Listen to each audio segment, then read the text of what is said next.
Sister wives Robyn sabotaged Cristin and Kody's marriage. Clip. Over the past few seasons of Sister Wives, viewers have seen the family unit completely crumble. Robyn and Kody Brown are the only couple remaining, while the original wives have found adventure and meaning in their own lives. While Meri, Janelle, and Cristin all likely have regrets in their marriage, they acknowledge they wouldn't have their children without Kody. They've all even acknowledged their polygamous union wasn't always terrible. In hindsight, most agree Kody and Robyn's marriage was ultimately the beginning of the end for the family. But did Robyn actually sabotage the other marriages? One Sister Wives viewer thinks Robyn threw a wrench in Cristin's life.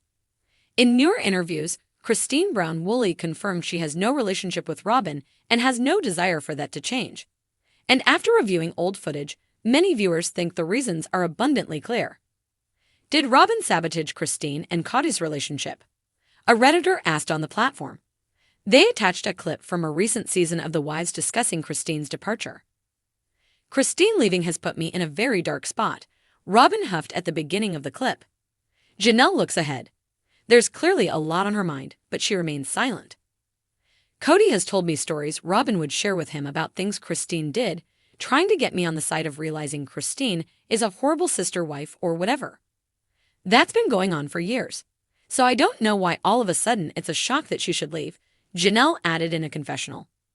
You know, I don't know what conversations Janelle and Kody are having, Robyn says in her own confessional. But I learned a long time ago venting to Kody about my frustrations with my sister wives actually harmed my relationship with him. So I just don't do it. Redditors weigh in on the situation. Overall, Reddit users weren't exactly sure how to feel. Many felt it was obvious that Robyn ultimately caused Kody and Cristin's marriage to crumble. After all, she's often at the root of many familial issues.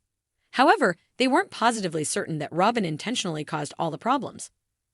Other Sister Wives viewers wrote, "Is there anything Robyn doesn't sabotage? Either purposely or idiotically/ignorantly. I don't think she did it on purpose, but yes, Robyn has been insanely jealous of Cristin from day one. Robyn had to drive a wedge between Kody and Cristin, or she had to accept that she wasn't going to have Cristin's role. And we all saw which one she chose. Robyn sabotaged the entire family's relationship with Kody. The only one ending up with everything is Robyn and her kids. She never wanted to have sister wives, she wanted to be on TV. Now she's famous for being the most disliked person on a reality TV show. It's always about her. That whole Kody/Meri split scene, she's losing her mind while Meri and Kody are calmly accepting reality." Cristin Brown adjusted the floral centerpiece on her table for what felt like the 100th time. It was a beautiful afternoon in Flagstaff, the kind where the Arizona sun kissed the earth just enough to warm your skin, but not so much that you felt scorched. She glanced at the clock. Kody and Robyn were late. Again. This wasn't the first time Cristin had hosted a family meeting with high hopes of resolution. Yet, this time felt different. For weeks, a nagging suspicion had planted itself in her heart. She couldn't shake the feeling that Robyn was somehow at the center of her and Kody's crumbling relationship. Cristin wasn't one to point fingers without proof, but her instincts rarely failed her. As the sound of Kody's truck finally rumbled up the driveway, Cristin forced herself to take a deep breath. She had practiced what she wanted to say over and over in her head. The door opened, and in walked Kody, his signature curls bouncing as he greeted her with a distracted smile. Robyn followed closely behind, her expression one of practiced concern. "Sorry we're late," Robyn said, her voice syrupy sweet. "Solomon had a little meltdown before we left." Cristin forced a polite smile. "No worries. Let's sit down. There's something I'd like to discuss." Kody and Robyn took their seats at the table. Cristin noted how Kody's chair seemed to inch closer to Robyn's, almost as if by instinct. The sight sent a pang through her chest, but she pushed it aside. She had to stay focused. "I've been reflecting on our family dynamic," Cristin began, her voice steady but firm. "And I've noticed some patterns that have been hard to ignore. Kody, our marriage has been struggling for years, but lately, it feels like there's something else at play. Something external." Kody raised an eyebrow. "What are you getting at, Cristin?" Cristin's gaze shifted to Robyn, who immediately feigned surprise. "I'm saying that I feel like there's been interference. Conversations happening behind closed doors that I'm not privy to. Decisions being made that don't include me." Robyn's eyes widened, her hand flying to her chest as if she'd been struck. Are you accusing me of something, Cristin? Cristin held her ground. I'm asking questions. For example, why does it seem like every time Kody and I make progress, he suddenly changes his mind? And why do those changes always seem to benefit your household, Robyn? Kody groaned, running a hand through his hair. This again, Cristin, you're being paranoid. Robyn has nothing to do with our issues. Hasn't she?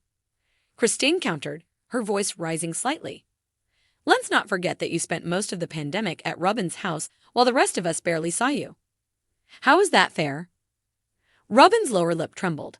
I can't believe this. I've done nothing but try to support this family. I've encouraged Kody to spend time with all of you. Cristin let out a bitter laugh.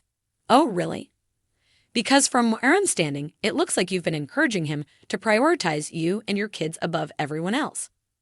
Let's not pretend you didn't know exactly what you were doing when you insisted on those strict COVID rules. Kody slammed his hand on the table. Enough. I won't sit here and listen to this attack on Robyn.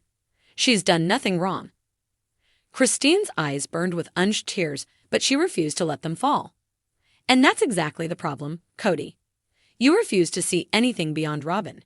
You've become so blinded by her that you've neglected the rest of us. Our marriage used to mean something. Now it feels like I'm competing for scraps of your attention. Robyn sniffled, dabbing at her eyes with a tissue she seemed to produce out of nowhere. I never wanted this. I wanted us to be a united family. Cristin, I'm sorry if you feel like I've taken something from you, but that was never my intention. Cristin's lips tightened into a thin line. Intentions or not, the result is the same. Kody and I are barely holding on, and I can't help but feel like you've played a role in that. The room fell silent, the tension so thick it was almost suffocating. Finally, Kody spoke, his voice cold and distant. If this is how you really feel, Cristin, maybe you're right. Maybe we're not meant to be together anymore. Cristin's heart shattered at his words, but deep down, she knew this moment had been inevitable. She stood, her chair scraping against the floor. Thank you for finally being honest, Kody. It's more than I've gotten from you in years. As Cristin walked away from the table, she felt a strange mix of devastation and relief. For so long, she had clung to the hope that things could change, that Kody would fight for their marriage. But now, she realized that the only person worth fighting for was herself. Robyn watched Cristin leave, a flicker of triumph flashing in her eyes before she quickly masked it with a look of sorrow. She reached over and placed a hand on Kody's arm. I'm so sorry, Kody. I never wanted this. Kody sighed, leaning back in his chair. Neither did I. But maybe it's for the best. As the door closed behind Cristin, she felt the weight of years of heartache begin to lift. She didn't know what the future held, but for the first time in a long time, she felt free. And as for Robyn, Cristin had a feeling that her victory would be short-lived. After all, secrets had a way of coming to light, and Cristin was done staying silent.